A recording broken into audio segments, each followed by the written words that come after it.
Good morning, Julia. How are Well, you? very well indeed. Well, I mean, you're among my new friends that I've made, having socialised since lockdown has ended. Much easier to socialise with people when you're allowed out of your house, when you're not wearing a mask, you're allowed to stand within 2 metres of someone without a plastic screen between you. I mean, in a way, we shouldn't be surprised by these sort of stats, but a quarter of British people in this country right now have not had a hug from someone in a year. Breaks my heart.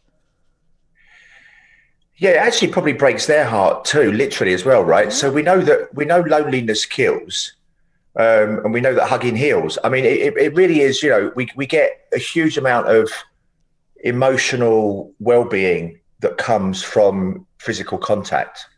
I do a lot of work on well-being and happiness, and I don't try to prescribe too much about what should make other people happy because there's a huge variation, over individuals. But there are some universal truths, and being around people that we like being with is fundamental to the human experience. Yeah. So, We, we it we are a is social philosophical. being. We need physical touch. But we know that the damage that is done to babies, to toddlers, to children throughout their childhood, if they are not physically touched, they're not hugged, they're not given that warmth of human connection. It's just absolutely vital, isn't it?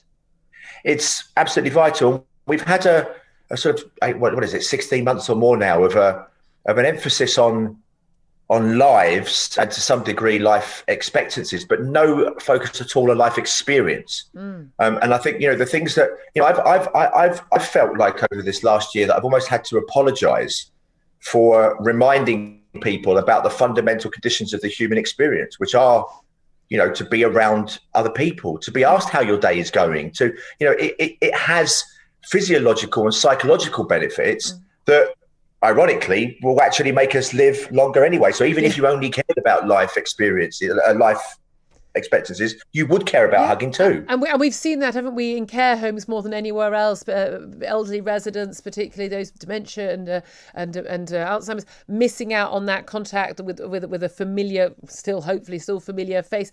And we've seen how quickly people have gone downhill from not having that. It's absolutely vital. But of course, huge numbers of people living alone, and I think so much the focus in lockdown one at the beginning was about all these elderly people. And I remember, getting in touch with all the people I knew, in the 70s plus who were neighbours. My daughter's former nanny, my mum who lived alone, and just making you got in touch with people on a daily basis, so making sure that there were people being taking care of them and that they were having enough at least conversational contact, if not physical contact and eye contact. But again, absolutely vital. But young people, I think, really affected by this. Even if you're living in a flat share, a lot of people, I can remember in my 20s having a couple of flat shares where there were people who were relative strangers.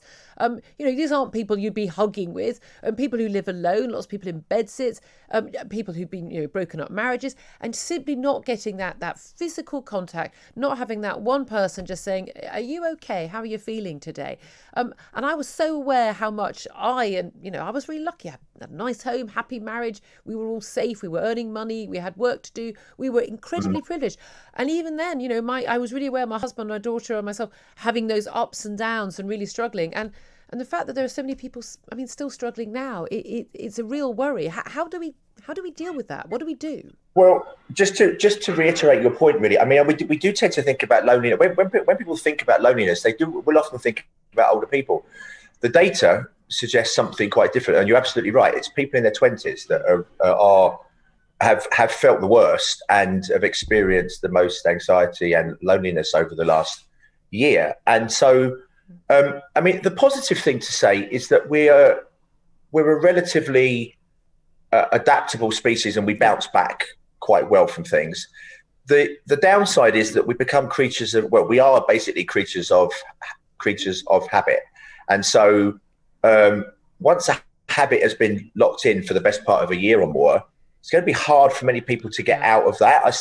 I still sense, and I'm sure you do too, numbers of people who are sort of just anxious about social contact now because they haven't had it for so long. And people have forgotten how to do it almost. I mean, when I first met you, we were at a party. Now we were, I've been out at work for the last year. And we've been away on holidays. We placed like Antigua where we were at parties on Christmas Day, New Year's Eve. So we were, it wasn't so alien. But I know people who genuinely barely had any physical and meaningful person-to-person contact other than in a supermarket queue for the 16 months, genuinely being worried that they don't even know how to do it anymore.